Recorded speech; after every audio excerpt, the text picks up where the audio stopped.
हालात कैसे भी हो, बहादुर कभी रोया नहीं करते। सीने में जिनके सीखने का जुनून हो, वो कभी हिम्मत खोया नहीं करते।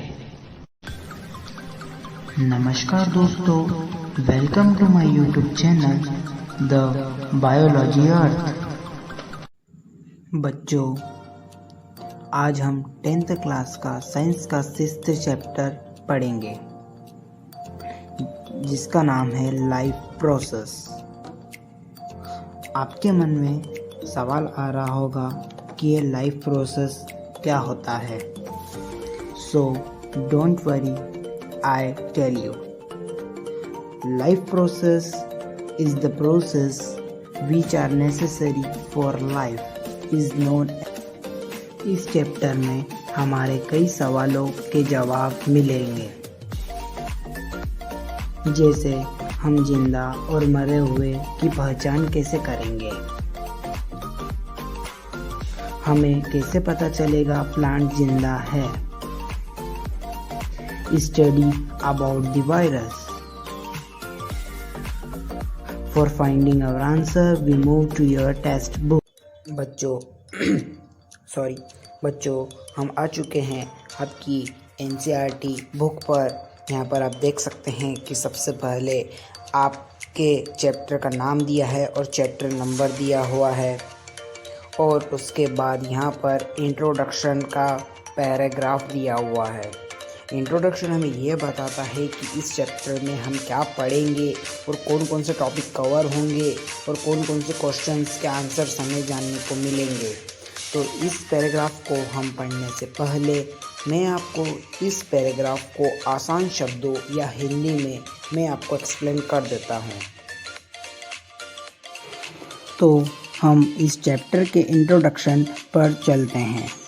मेरा आपसे एक सवाल है, हम कैसे पता करेंगे कि कोई इंसान जिंदा है या मरा हुआ है? यदि कुत्ता दौड़ रहा है और यदि मैन चिल्ला रहा है तो हम उसे लिविंग बीइंग कह सकते हैं। अगर डॉग से ह्यूमन सो जाए तो जब भी वह जिंदा रहते हैं। बट क्वेश्चन यह है कि हमें यह कैसे पता चलेगा कि वह जिंदा है? कुछ देखकर ही पता चला होगा। और प्लांट्स का क्या? हमें कैसे पता चलेगा कि वह जिंदा है या नहीं? कुछ बच्चे बोलेंगे उसके ग्रीन कलर को देखकर, पर उनका क्या जिनका ग्रीन कलर नहीं होता? कुछ बोलेंगे कि ग्रोथ हो रही हो तो हम उसे जिंदा कह सकते हैं, बट कुछ समय बाद ग्रोथ भी रुक जाती है।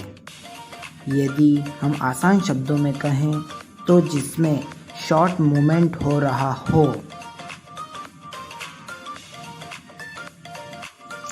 अब आप यह सोच रहे होंगे कि यह शॉर्ट मूवमेंट्स क्या होते हैं। तो शॉर्ट मूवमेंट्स का मतलब होता है breathing movements, growth and physical movements. अब आप यह सोच रहे होंगे कि प्लांट्स में ग्रोथ नहीं दिखती है, फिर भी वह जिंदा है, उनकी ग्रोथ विजिबल नहीं होती है। कुछ एनिमल्स की ब्रीथिंग मूवमेंट विजिबल नहीं होती है, तो हम देखकर ही नहीं बता सकते कि वह जिंदा है या नहीं। हमारी बॉडी में बहुत स्मॉल लेवल पर भी मूवमेंट्स होते हैं जो हम अपनी आँखों से नहीं देख सकते। अब क्वेश्चन यह आता है कि क्या यह इनविजिबल मूवमेंट्स ज़रूरी है? तो प्रोफेशनल बायोलॉजिस्ट यस ही कहेंगे, लेकिन यह इनविजिबल मूवमेंट वायरसेस शो नहीं करते हैं। फिर भी वह हमें इन्फेक्ट कर देते हैं। आज तक साइंटिस्ट भी यह पता नहीं कर पाए हैं कि वायरसेस जिंदा हैं या मरे हुए हैं। अब क्वेश्चन यह आता है कि मॉलिक्यूलर मूवमेंट्स हमारे लिए ज़रूरी है या नहीं। तो हमें पता है कि हमारी पूरी बॉडी सेल से बनी हुई है, तो इन्हीं सेल्स की रिपेयरिंग्स के और इसे मेंटेन करने के लिए यह स्ट्रक्चर बहुत ज़रूरी है और यह सभी इस स्ट्रक्चर मॉलिक्यूल से ही बने।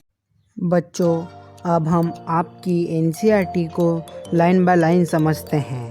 तो यदि आप एनसीईआरटी को और अच्छे से समझना चाहते हैं तो आप भी अपनी एनसीईआरटी बुक और एक पेंसिल साथ में लेकर बैठ जाइए और इम्पोर्टेंट थिंग्स को अंडरलाइन करते हुए चलिए। तो चलिए शुरू करते हैं। तो आपकी फर्स्ट लाइन है, how do we tell the difference between what is alive and what is not alive. तो हम किसी भी चीज़ को देखकर यह कैसे बताएंगे कि वह जिंदा है या मरा हुआ है। जैसे कि if we see a dog running, यदि कुत्ता दौड़ रहा है, और अ काउ चीविंग कर्ड, यहाँ पर एक वर्ड का यूज़ किया गया है, अ काउ चीविंग कर्ड। यह चीविंग कर्ड का मतलब होता है गाय अपने भोजन को मुंह में चबा रही है। और a man shouting loudly on the street, और मैन गलियों में चिल्ला रहा है। We know that this are living beings, तो हमें यह पता है कि यह सभी लिविंग बींग है। But what about if the dog और द काऊ और द मैन वॉज स्लीप। पर यदि डॉग्स, काऊ और मैन सो जाए तो क्या होगा? We would still thinks that they were alive, पर हम तब भी यही सोचते हैं कि वह जिंदा है।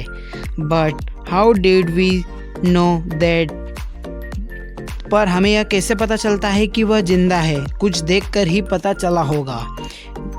वी सी देम ब्रीथिंग, हम उन्हें सांस लेते हुए देखते हैं। And we know that they are alive, तो हम उन्हें कह देते हैं कि वह जिंदा है। तो ठीक है, आशा करता हूँ आपको यह पैराग्राफ समझ में आया होगा। तो हम चलते हैं अगली स्लाइड पर। हम आ चुके हैं अपनी अगली स्लाइड पर। But what about the plants, but plants का क्या? हमें ह्यूमंस में तो देख लिया कि उसकी ब्रीथिंग को चेक करके हम उसे अलाइव या नॉन अलाइव कह सकते हैं, बट प्लांट्स में हम ब्रीथिंग को कैसे चेक करेंगे? How do we know that they are alive, तो हमें प्लांट्स को कैसे पता करेंगे कि वह अलाइव है या नहीं? वी सी देम ग्रीन, तो हम उन्हें ग्रीन कलर को देखकर हम बता सकते हैं कि वह अलाइव है या नहीं। सम ऑफ अस विल से, तो कुछ बच्चे कहेंगे कि उन्हें ग्रीन कलर को देखकर, बट उनका क्या जिनके पास ग्रीन कलर नहीं होता? But what about the plants that have leaves of colours other than green, तो यही हमने कहा है कि उन प्लांट्स का क्या जिनका कलर ग्रीन कलर से अलग होता है। And they grow over time, so we know that they are alive, यदि वह लगातार ग्रो कर रहे हैं तो हम उन्हें जिंदा कह सकते हैं। बट कुछ समय बाद ग्रोथ भी रुक जाती है। सम will say in other words, यदि हम इसे आसान शब्दों में कहें, we think to tense of some shorts of movements. यहाँ पर शॉर्ट्स ऑफ मूवमेंट्स की स्पेलिंग गलत हो चुकी है, इसके लिए हम माफ़ी चाहते हैं, लेकिन यह बहुत इम्पॉर्टेंट वर्ड है, शॉर्ट्स ऑफ मूवमेंट्स। अब आप यह सोच रहे होंगे कि ये शॉर्ट्स ऑफ मूवमेंट्स क्या होता है? तो शॉर्ट्स ऑफ मूवमेंट्स होता है जैसे कि उसकी ब्रीथिंग को देखकर या उसे ग्रोथ को देखकर या उसके कलर्स को देखकर हम बता सकते हैं कि ये शॉर्ट्स ऑफ मूवमेंट्स, यानी कि छोटे छोटे मूवमेंट्स को देखकर हम बता सकते हैं कि वह अलाइव है या नहीं। लेकिन यह ज़रूरी ही नहीं है कि उसकी ग्रोथ रिलेटेड ही हो। देयर ग्रोथ रिलेटेड और not as common evidence for being alive, ऐसा ज़रूरी नहीं है कि हम उसी ग्रोथ को देखकर ही यह बताएंगे कि वह लिविंग बीइंग जिंदा है या नहीं है। But a plant that is not visible growth is still alive, but लेकिन ऐसे कुछ प्लांट्स भी हैं जिनकी ग्रोथ हमें विजिबल नहीं होती है लेकिन वह फिर भी अलाइव रहते हैं।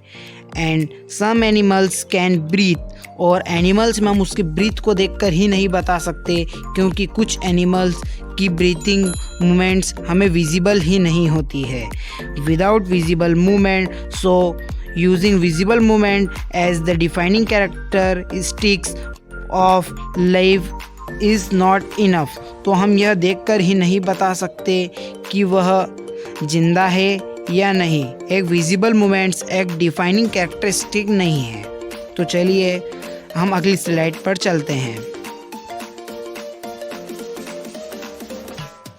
Movements over very small scale will be invisible to the naked I.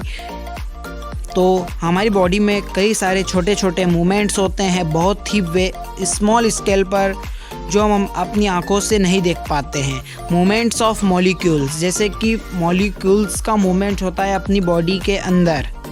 For example, तो हम एक एग्जाम्पल्स के इससे समझते हैं। Is this visible molecule movement necessary for life, और ये जो विजिबल मूवमेंट्स हमारी बॉडी में हो रहे हैं, क्या ये हमारी लाइफ के लिए ज़रूरी है? Ask this questions to professional biologist. यदि हम यह क्वेश्चन प्रोफेशनल बायोलॉजिस्ट से पूछेंगे तो वो हमें क्या उत्तर देंगे, चलिए देखते हैं। दे विल से यस, ये वो हमें हाँ कहेंगे। In fact virus do not show any molecular movements. यह आपको क्वेश्चन आ सकता है कि ऐसा कौन है जो मॉलिक्यूलर मूवमेंट शो नहीं करता है, तो उसका आंसर आएगा वायरस। आपको ये याद रखना है कि वायरस कभी भी मॉलिक्यूलर मूवमेंट्स शो नहीं होता है। And this is partially why there is controversy about whether they are truly alive और नॉट। यह आज तक भी रहस्यमय है, कंट्रोवर्सी है कि वायरसेस जिंदा है या मरे हुए हैं, क्योंकि वो outside the body non living being कहलाते हैं, यानी कि उसमें लिविंग बींग के कैरेक्टरिस्टिक पूरे नहीं होते हैं, और वो जैसे ही बॉडी में एंटर करते हैं तो वह लिविंग बींग की तरह एक्ट करने लग जाते हैं। इसीलिए हम उसे ट्रूली अलाइव और नॉट अलाइव भी नहीं कह सकते हैं। तो चलिए अगली स्लाइड पर चलते हैं। Why are molecular movement needed for life? तो अब यह क्वेश्चन यह आता है कि हमें यह मॉलिक्यूलर मूवमेंट्स की ज़रूरत क्यों है अपनी लाइफ में। We have seen in earlier classes that living organism are well organized structure। तो हमें यह पता है कि जो लिविंग ऑर्गेनिज्म होते हैं वह एक वेल ऑर्गेनाइज्ड, मतलब एक उनका एक प्रोसेस बाय प्रोसेस हर काम होता है। Organised structure, they can have tissue. तो हमें पता है कि पूरी बॉडी सेल से बनी हुई है। All the bodies are made up of cells, यह आपको पता होगा। तो हमारी दे हैव टिश्यू, और टिश्यू हैव सेल्स, और टिश्यू के पास सेल्स होते हैं। And cells are the smaller components in them. तो हमें यह पता है कि पूरी बॉडी का सबसे स्मॉलर कंपोनेंट्स सेल होता है। यह आपको क्वेश्चन आ सकता है कि पूरी बॉडी का स्मॉलर कंपोनेंट्स कौन सा है, तो आपको इसका आंसर सेल लिखना है। And so on because of the effect of the environment.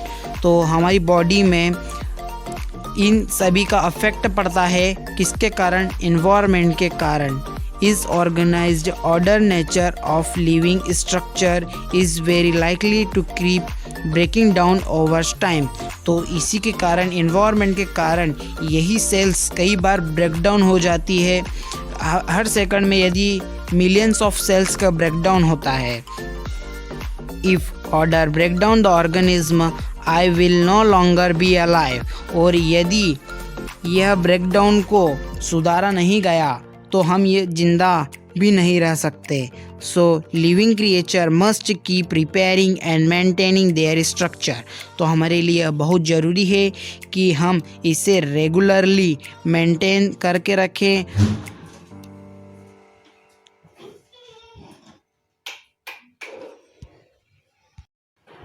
ना संघर्ष न तकलीफ़ तो क्या खाक मज़ा है जीने में। ना संघर्ष न तकलीफ़ तो क्या खाक मज़ा है जीने में। बड़े बड़े तूफ़ान थम जाते हैं जब आग